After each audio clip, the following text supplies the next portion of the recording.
Un, deux, trois, Marc Vera, très fier de cette troisième étoile. Bien sûr, écoutez, c'est le moins qu'on puisse dire, hein, on a les yeux qui pétillent. Votre Mais équipe, c'est surtout pour l'équipe, parce on a des gens formidables autour de nous. On a une belle équipe, et puis on a reconstruit, c'est historique, on est reparti, on a pris feu, on a perdu nos maisons et d'un seul coup, tout rejaillit. d'accord. Donc après une année très difficile, une année formidable. Formidable. Mais, tu sais, c'est une résurrection, hein, ce qui nous arrive. C'est vrai qu'on a eu 2 fois 3 étoiles très longtemps. J'ai eu un tas de problèmes, un tas de pépins. Et je suis très optimiste sur l'avenir, hein, parce qu'il faut le rester, mais bon, j'ai eu ma part, hein. On a eu des catastrophes. Et je trouve que c'est un rebond, c'est-à-dire. J'ai fait un peu de triple saut dans ma jeunesse, Qu'est-ce que ça change l'athlétisme.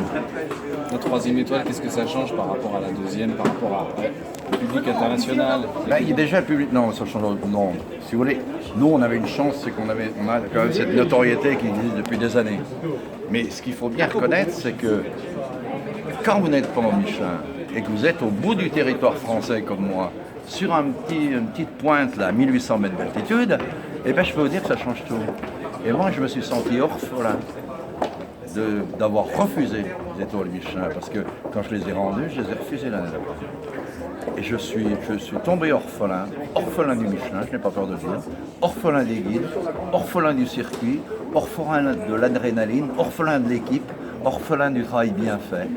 Et c'est tout ce que le guide demande, tout ce que les guides demandent. C'est le caractère soit savoyard aussi finalement. On est un pays de courageux où on sait Ouais, rebondir. non, mais je pense qu'il y a des courageux partout. Vous savez, la France est un pays culinaire absolument extraordinaire. Non, simplement, moi, le seul message que je voudrais donner, surtout après cette troisième étoile, c'est un message au niveau de l'international.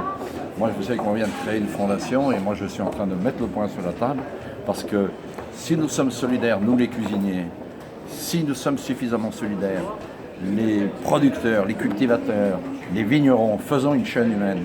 L'avenir de l'alimentation est menacé, je pèse mes mots. Demain, que vont manger nos enfants et nos petits-enfants? Voilà, c'est ça qu'il faut leur dire. Et donc pour revenir sur ce que vous disiez tout à l'heure, il faut perdre ces étoiles ou les rendre pour se rendre compte de l'importance qu'elles ont. Mais absolument, vous savez, c'est comme quand vous arrivez au fond d'une piscine, hein, si vous mettez le pied, vous remontez. C'est du bien quand vous arrivez en haut. Vous regrettez d'avoir banni quelque temps